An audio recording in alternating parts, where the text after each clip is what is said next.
another day, another gym. Welcome to a day with Paring Kim. Tara, gym tayo. It's our second day. Oy, hindi nga pala si Jomar ang aking kasama. Yun o, si Mon. Ayun o. Sa second day natin. At check. Ay, si Bossing. Bossing, good morning. Morning. Wala po, talagang may pagod kami. Boss, good morning po.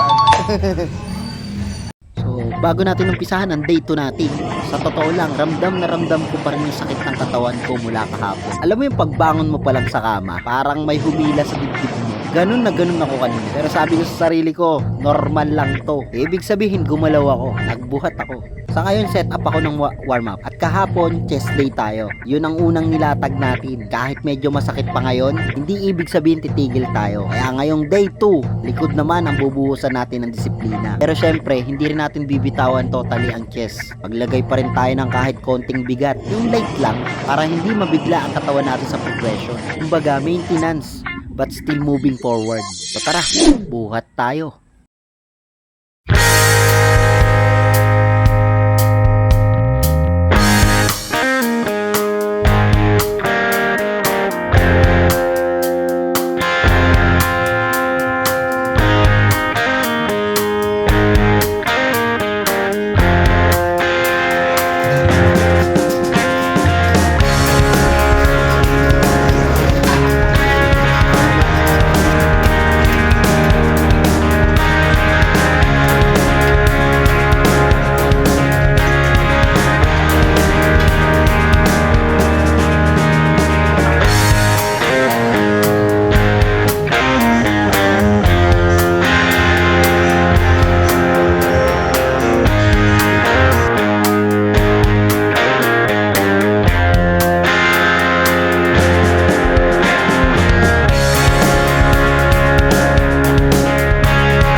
Ayun na nga, natapos na natin ang day 2 ng ating gym workout. So ito, medyo pagpawisan din. Ano ikaw? Pawisan. Utang ina pawisan eh, puro ka cellphone. Idea eh, magtanong ka. Di masamang magtanong ako, puro tanong ako dun sa mga nauna sa akin eh. Kaya willing sila magturo, di ba? Kasi habang nagtatanong tayo tuturuan nila tayo. At ayun na nga, aray ko,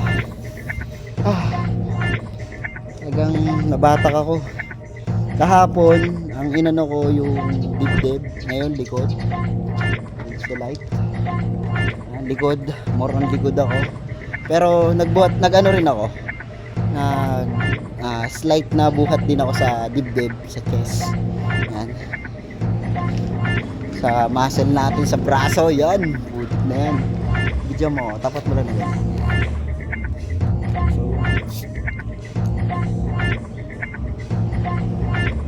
oras na ng trabaho. Samahan nyo kami ngayon magtrabaho. Samahan nyo kami gumalaw maghapon. Yan, ayan ang vlog ko ngayong araw na to, yung magtrabaho maghapon. At sasamahan nyo ako dyan. Tara, let's go na tayo.